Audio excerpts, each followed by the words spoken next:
friends, it's Al again, bringing you yet another episode of Art Hat. Meet Stella and Howie, a couple of characters from the novel Chemistry by C.L. Lynch. This video will finish off our Stella Blunt fan art kick. Yeah, for now, anyway. There could be more later. The program you see me doing the line work in here is different from usual. This is called Fire Alpaca. I was going for a simple graphical sort of look with these pieces, and Fire Alpaca is pretty good for that. It's a fairly pared down program. They have a pen brush that has a forced in and out. The pressure still allows you to make smaller and thicker lines, but the overall in and outs are controlled by an algorithm in the program. So, less freedom, but a cleaner look if you aren't terribly skilled with a nice steady hand with your line work yet. Anyway, onward to our main topic of the evening, character art. This case was an interesting situation, and while it's fan art, there's literally nothing whatsoever that pops up in a Google search for either Howard Mullins, chemistry fan art, or anything else. As far as image results are concerned, obviously the books pop up, the author's blog pops up. And I imagine there's probably other fan art out there, but alas, it evades the search bots. So that was a kind of a different thing. I relied pretty heavily on references and other artwork to kickstart my brain in a direction when I'm kind of in that brainstorm phase. So without any other fan art to glean ideas from, I based my initial brainstorm off other fictional characters I thought shared similar personality characteristics. And since there's no fandom online that gets more fan art than Harry Potter, uh, I went with Neville Longbottom because I figured he's a nerdy, quiet sort with that kind of one or two good strengths, but also a lot of weaknesses. You know, like most people on Earth. So when you're looking for resemblances to like other fictional characters, it can be broad. It can be a very vague sense, like, oh, ochre and lemon yellow are both yellow. Yeah, they're like that. That's about it. Also, for this specific piece, it's based on a moment in the book where Stella first meets Howie, and he has this really awkward stare on his face. And so from that, area in the book, you know that it's kind of an invasive, dreamy stare, but there's apparently many, many qualities of staring. I really had no idea until I started looking at image results. Alright, so for Stella, I looked around for a good fight pose first, since the chainsaw scene was like, oh hell yeah, we're doing that. I also looked up a few chainsaw images, which I realize that's kind of an obvious object. I mean, I've even used a chainsaw a few times. Not for killing zombies, at least not officially. There's a lot of details on even everyday items that your brain just completely eliminates in memory. That's just the way your brain condenses information. It's different when you're looking at something to draw it. You tend to observe little details that you would otherwise have completely missed. So it's always good to look up a couple of images for that. I ended up with a much chunkier design for the chainsaw, and that was actually a compositional decision because it just was easier to make it square and not have a long triangular line leading to absolutely nowhere. It was an afterthought after I had already positioned her. This is what Google spits out when you search chubby. I can feel the backlash coming. No, actually, in the book, it's well established that Stella is a girl with some girth. Although, like most teenagers, she's not really as chubby as she thinks she is. And really, in this drawing, you can't really tell that much, except that if you compare her to little scrawny Howie, you'll see that the lines, especially in the upper arm and thighs, are much rounder to kind of give that attribute to the character. And then the next thing to really look up for character drawing is clothing. Stella is a very aggressive personality, and from that, I just, she's got to like punk at least a little bit, right? I kind of wanted to give her that punk look with the bracelets. and to some extent the plaid kind of goes into that. And she also does kung fu. It's a very practical sort of thing. Good pair of boots and jeans. Howie, his dress is pretty much described in the book. We know he's wearing khakis, but he was also born in the late 50s, so would have gone to school in the 60s.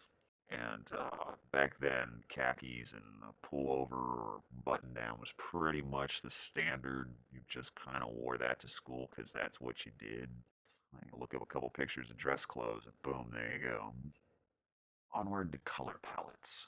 You can see I tried picking out colors from the get-go here, just kind of mushing some things together to see how they look. An easy way to make sure your colors go is to have one very saturated color, and then everything that's a contrast to that color is grayed out. With Howie here, blue was his color because I wanted a nice, cool color for him. So then the reds and the yellows are more gray. Also, he has blue eyes, so that's why blue was the easy choice to pick as saturation.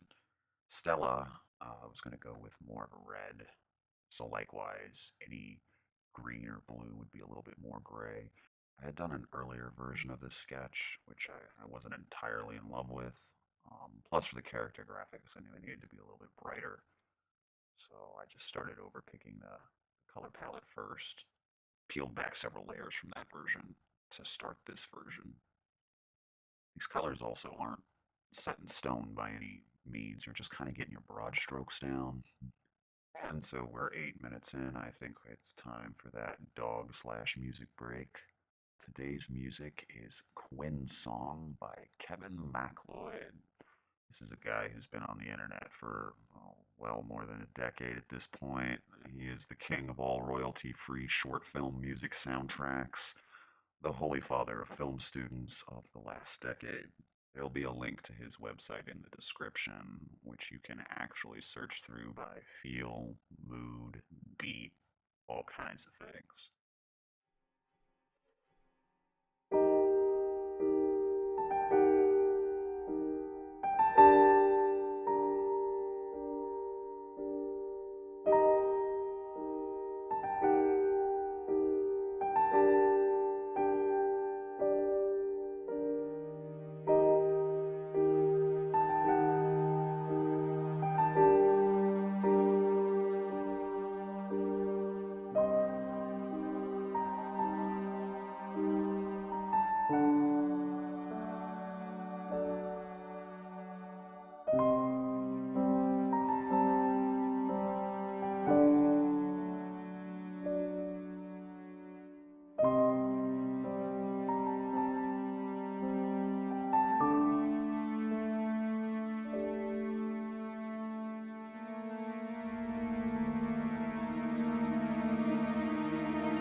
So we're going to talk about lighting next, and I wanted to highlight this cool lighting filter you can use in Affinity Photo. You just go to Filter, Lighting, and this is good. At the beginning of a sketch, if you're trying to figure out, if you have a hard time figuring out where your shadows and your highlights should be, because you can just kind of play with where your light source is, and it kind of gives you a visual idea how powerful you want it to be, how diffused or harsh. You kind of think about the quality of the light as well. In Howie's case, the scene he's in was a school setting. It's one of the reasons why green works so well. Schools have this kind of green fluorescent lighting a lot of times, and it's also very diffused, which lends itself to letting his palette be a little flatter. With Stella, I decided to light her from below. The idea of the chainsaw is from a fight scene, so the idea was that a lamp got knocked off a table and was throwing these shadows upwards to kind of give it an unnerving sort of feel, which you see flips the eyeshadow from above, from your brow ridge to below, from your cheekbones. And then there's the task of tying them together. Since these are graphics rather than illustrations, and easy ways to just give them the same outline and egg-shaped background. But even here, you do still have some choices. You'll notice that Howie is contained within his egg, whereas Stella is breaking out of it. And you know me, I love NYX plugins, so I gave a similar gradient to both of them using a bifilter. And it's just a simple cropping out and plopping the two together. Left her character graphic just a little larger to give her a slight bit more visual weight, which I think works for the character duo. And so that brings us to the end. If you like this video, make sure to hit like and share, because it'll make me really happy. If you want to get more videos, make sure to hit that subscribe button. And if you've taken a real liking to my work, you can check out my Redbubble account where you can buy my merch and help me continue to buy groceries. Yummy, yummy groceries. Join the Hatter Army and you can get some free stickers. There's a link below in the description that will give you details on that. Ciao.